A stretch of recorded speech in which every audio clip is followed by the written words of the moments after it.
Okay, so I'm not gonna lie, I was hyped because I had a video planned for the sweep. And judging by how the rest of the playoffs is looking, I might not ever get to do it. So we'll save that for next year, maybe. But when who knows? Giannis ain't shit, so who knows?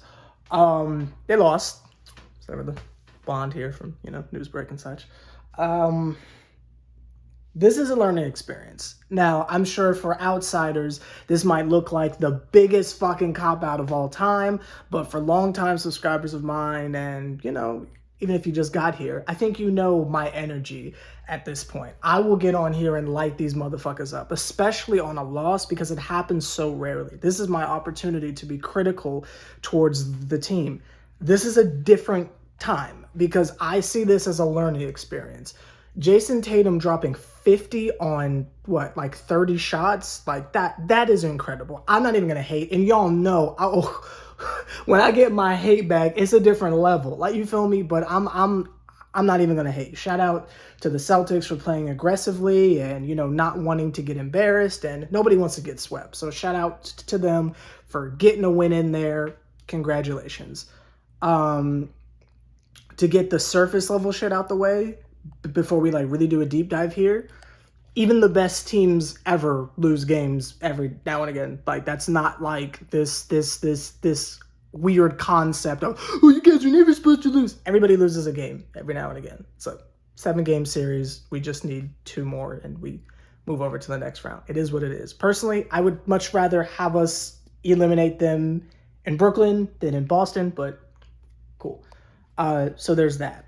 Diving into the actual game itself, again, Jason Tatum having 50 says a lot, obviously his talent level, but it also goes to show that no one's really stopping him from scoring. And yes, Jeff Green is not out there, and that's something we kind of all predicted would, give us a little bit of a hit on the defensive end, and not throwing Alizé Johnson out there. But I'm not even going to get on to Steve Nash because, again, this is a learning experience. Obviously, you got to do something about Jason Tatum.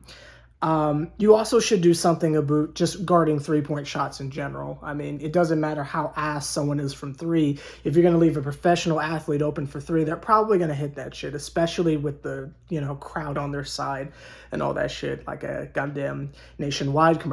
Nationwide is on your side. Crowd on your... Okay. But here's where the learning experience comes in. James Harden had over 40 points, right? And he was doing that, basically doing his best role player impression, right? This motherfucker's just going around healing folks. You feel me? Like he's getting his tactical shit on. So he wasn't even really in kill mode like that. He was just hitting open shots. He's finally hitting 3s again, so that's cool. But he wasn't really in kill mode like that. He's just distributing. He's just in the background. And we all know everyone's certain favorite play is ISO KD, so I wasn't really surprised that we just had KD just shoot over and over and over and over. You can sneeze, it's okay. That's all good. Having KD shoot over and over and over again, that was no surprise to me. We know what it is. And as stated on multiple occasions, if we can ISO KD on our way to a championship, that just goes to show the greatness of our players. The thing is, for me, is if Kyrie is having an off night, and I'm not going to speculate as to why because it's none of my goddamn business. Kyrie is incredible season he just had. It's okay if he has a bad game every now and again. I'm not even going to get into that shit.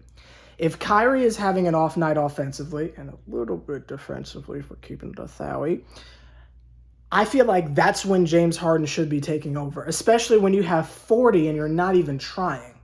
Why not take over and help out KD, especially if you're the point guard and you're basically the coach? I didn't understand that. When the game was getting really, really close, instead of just having Kevin Durant just hoist up 3s over and over and over again, go to the line. You feel me? When you drive, not only are you going to get the foul call, it's probably going to be an and one because he's so goddamn strong and can score at will. Wouldn't it have been a little bit easier if you just drove twice and got the and one, and that's how we accumulated 6 points and maybe push it over to overtime, or maybe got it open to a wide open Kevin Durant or whatever, off of the double or something like that? I understand him being a distributor and such, and that's cool. But when the game is on the line and Kevin is the only one really scoring because Joe Harris was off, like it was rough. If you are the other individual that is capable of offensively carrying us and you have 40 in your literal sleep, why not turn that shit on?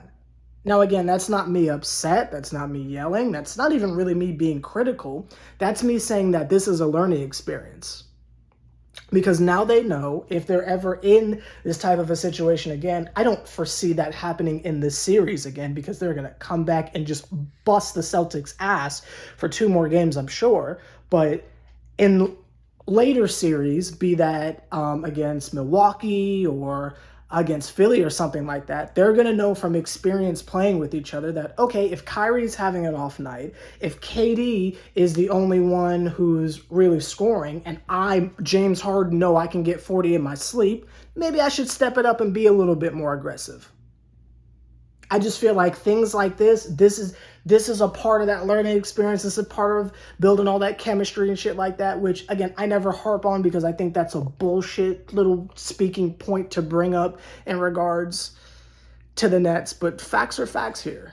And this is going to be a learning experience. Now they know what they shouldn't do. Don't just fucking ISO KD. Harden, help that man, especially if Kyrie ain't gonna do shit. James has got to do his James shit.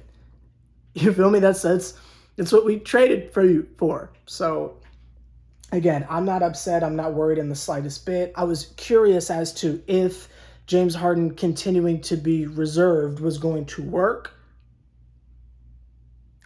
Kind of thought it would because it hasn't not worked before, but I don't know. It didn't work this time.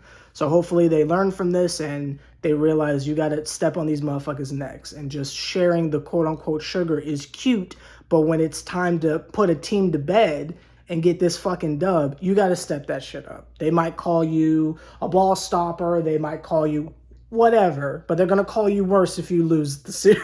You feel they're going to call you worse if you lose the game. But anyway, let me know your thoughts down below of what you thought of this game.